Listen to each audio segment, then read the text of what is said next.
Did you get someone hired? I got a bunch of these that I'm trying to hire, but they're way out there on price. I mean, my circumstances may be better than later, but right now I can't afford the price of these. Who'd you talk to? And these are okay, they're not on, so. But I did get word in the hall that Mr. Wilkerson might be affordable, so I'll call him today.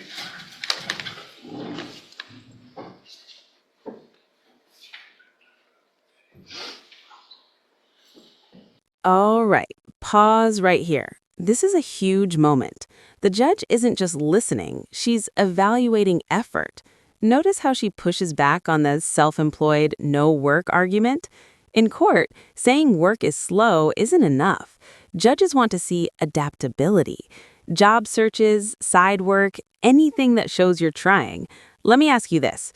Should courts be this direct when defendants claim financial hardship, or is this tough love necessary to move cases forward? And are you working? I work for myself. I mean, work's been slim to none since November. I mean, Well, maybe you need to get another job other than working for yourself if there's no work out there since November and we're in September. We're working some house for $1,600 a month. I mean, I understand, but if work's been slow since last November and we're almost in November again, I work, but I mean, it's just slow. okay, then go find something else to do. Okay. I appreciate that you did what I asked you. I'm gonna give you 30 more days. I want you to try, see if you can get some more work, find another job, bring me that information when you come back, and then we'll see at that point what your options are. Okay? Sounds good. All right, step in front of the clerk, please. Good morning, Judge. Good morning, sir. You're Daryl Albritton? Yes, ma'am. And Mr. Albritton, did you get someone hired? Yeah, I talked to William Marcus Wilkerson face to face out of all the other rest of them. Uh-huh. I'm gonna choose him. You're gonna be able to hire him? Yeah, he said he gonna look over it a little more. He need a little more time to look over it. Okay. I'm gonna choose him. But you think you'll be able to afford him? Yeah. Okay.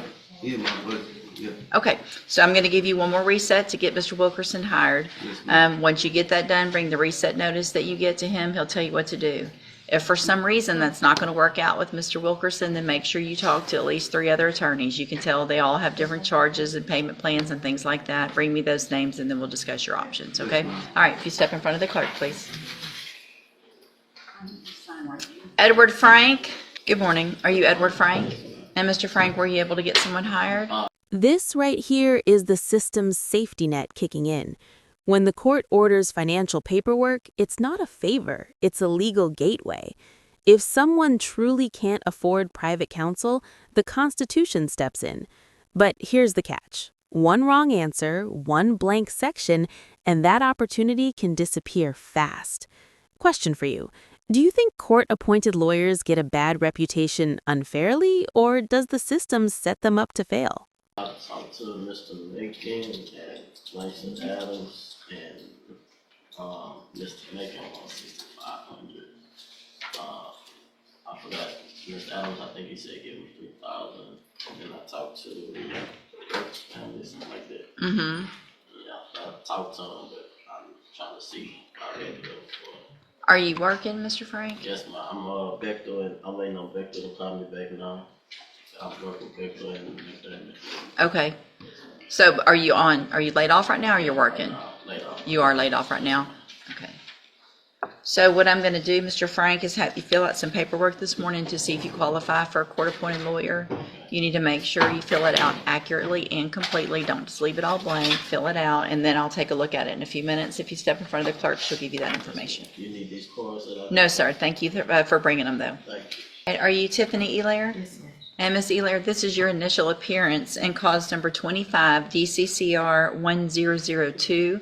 You're charged with a state jail felony offense of unauthorized use of a vehicle, and that's from June 3rd of 2025. Since you've made bond in your case, have you had an opportunity to try to hire a lawyer? Right. So when you're in custody, we automatically give you a court-appointed attorney. But if you make bond, I expect you at least try to hire your own lawyer. So what I'll do is reset your case for about 30 days to give you some time to try to hire someone. If you get someone hired before the next court date, just bring the reset notice that you get today to that lawyer. They'll tell you what to do. If you're unable to hire someone before the next court date, then I'm ordering you to visit with at least 3 lawyers. They all charge different amounts, they have different payment plans, and bring me back the names of the lawyers that you've talked to so I know you're trying, and we'll discuss your options. If you don't do that, then when you come back, you run the risk of me raising your bond for not following that court order, and you would have to go back to jail. Do you understand? All right, step in front of the clerk. She'll give you your reset notice. Good morning, sir. Good Your morning. Chris, is it Morrell or Morelli? Morrell, actually. Morrell. Morrell, Well, yes, I was ma'am. all wrong. All right, Mr. Morrell, did you get someone hired? No success. I've been to 4 different attorneys. Who have you talked to? I've talked to James Macon, Mel Shalander, and J.T. Haynes. Okay. And the 4th one was Miss Barrazo, I think. I don't call her and everything, but she was in the court, so I didn't actually have. Notice the pattern by now? Hire a lawyer, prove you tried, or qualify for one. Those are your only lanes. And here's the unspoken pressure. Miss a step, ignore an order, and bond can go up real quick. This isn't just procedural, it's leverage.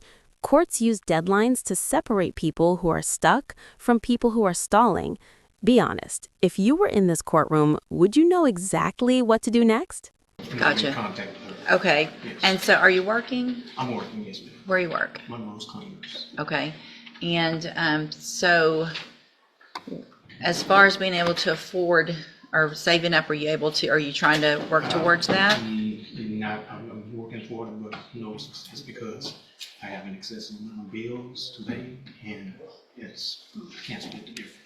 So what I'm going to do this morning is have you fill out some paperwork to see if you qualify for a court-appointed lawyer, since you did what I asked you to do. Yes, ma'am. Make sure you fill it out accurately and completely.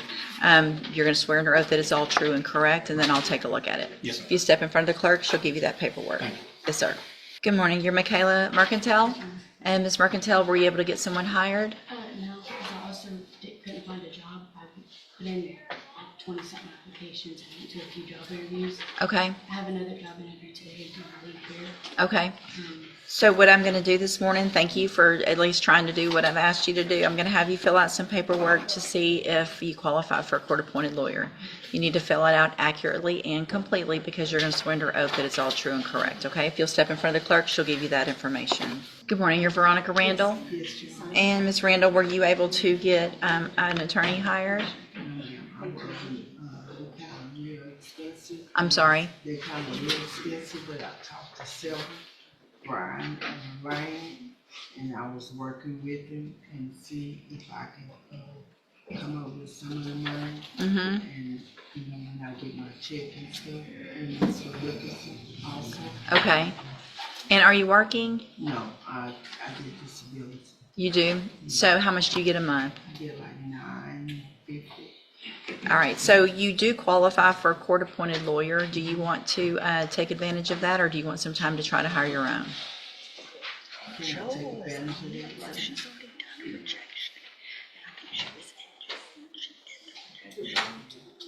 No, and she got appointed and then she wanted out apparently. On it, but procedural. Yeah, I do see that. Let me look at this. I don't remember that was back in May, she did. There was a did he withdraw? Let's see.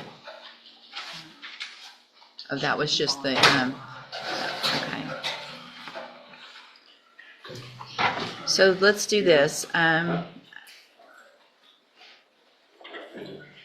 We appointed, let's just go ahead and put it back on it. Yes, ma'am. Yeah, all right. So if you'll step in front of the clerk, we'll put Mr. Vasquez, we'll leave him on your case, okay? She'll give you his information and let you know when to contact him. Step in front of the clerk, please. Good morning,